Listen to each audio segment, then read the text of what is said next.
Israel Iran యుద్ధం పీక్స్కు చేరింది.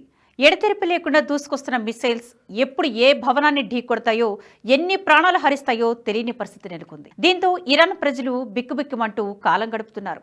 వారితో పాటు విద్య, ఉద్యోగం కోసం వెళ్లిన విదేశీయులు సైతం ప్రాణాలు అరచేతిలో పెట్టుకుని బ్రతుకుతున్నారు. స్వదేశాలకు తిరిగి వద్దామంటే పశ్చిమాసియా దేశాలలో గగనతలం మూసివేయడంతో విమానాలన్నీ ఎయిర్పోర్ట్లకే పరిమితమయ్యాయి. ఇరాన్లో భారతీయ విద్యార్థులు కూడా భారీ సంఖ్యలో ఉన్నారు.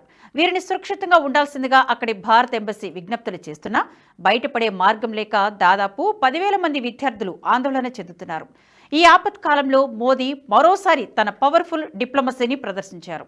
భారతీయ విద్యార్థులు సురక్షితంగా భూ సరిహద్దులు దాటేలా అనుమతించాలని కేంద్రం ఇరాన్ను కోరింది.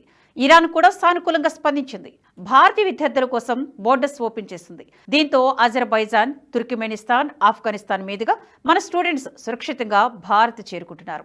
ఎప్పుడు ఎక్కడ ఎలాంటి విపత్తు సంభవించినా మన వాళ్లను తరలించడంలో మోదీ ప్రభుత్వం తనదైన దౌత్య నీతిని ప్రదర్శిస్తోంది.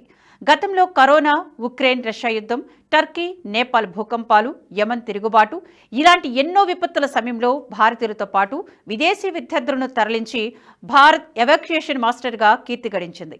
మన త్రివిధ దళాలు, రెస్క్యూ టీమ్స్ విదేశాల నుంచి ఎన్నోసార్లు ప్రశంసలు అందుకున్నాయి.